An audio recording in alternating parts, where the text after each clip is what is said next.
Good afternoon. Now the regional news. The Management, Science and Finance Union is threatening legal action against the management of Brook Yachts in Lowestoft. It follows the disclosure that the company's pension fund is around £100,000 short. The union is demanding a full inquiry. 125 ex-workers are also to meet with the Department of Social Security to discuss redundancy payments. Anglian Water has announced a 6% rise in half-yearly profits.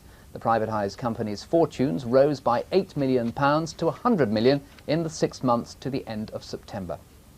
The company has also disclosed plans to install compulsory water meters to all its customers.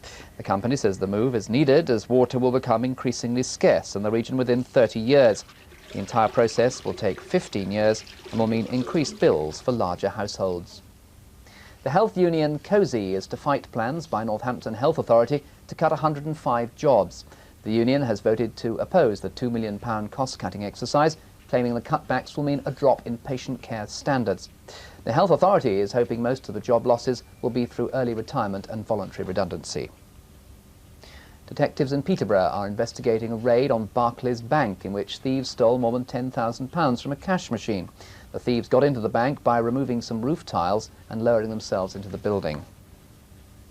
A man has won his battle to put up a cross to mark a family grave in Kettering.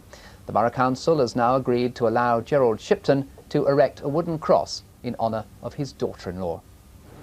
Mr Shipton was told by Kettering Borough Council that only stone memorials were allowed because wooden ones would rot away.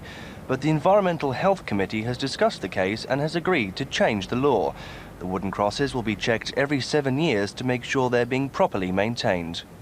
A refugee reception area is to be created at Stansted Airport. It follows the unexpected arrival of 250 refugees from the war in the Slavic countries last month. Airport managers and the local council have decided to use the old passenger terminal to temporarily house any further refugees. A Victorian magistrates' court goes on sale today in Cambridgeshire with its 2 prison cells and courtroom intact. Louise Noble spent 21 days here in 1864, sentenced for stealing a pile of wood. In 1883, Edward Weymouth was fined 4 shillings and 9pence for being drunk in charge of his horse. It's been over 20 years since justice was done at 25 Simmons Lane, but if you're looking for a 6-bedroom house with built-in security measures, Bidwells of Cambridge are taking offers. Norfolk turkey producer Bernard Matthews collected the CBE from Buckingham Palace today.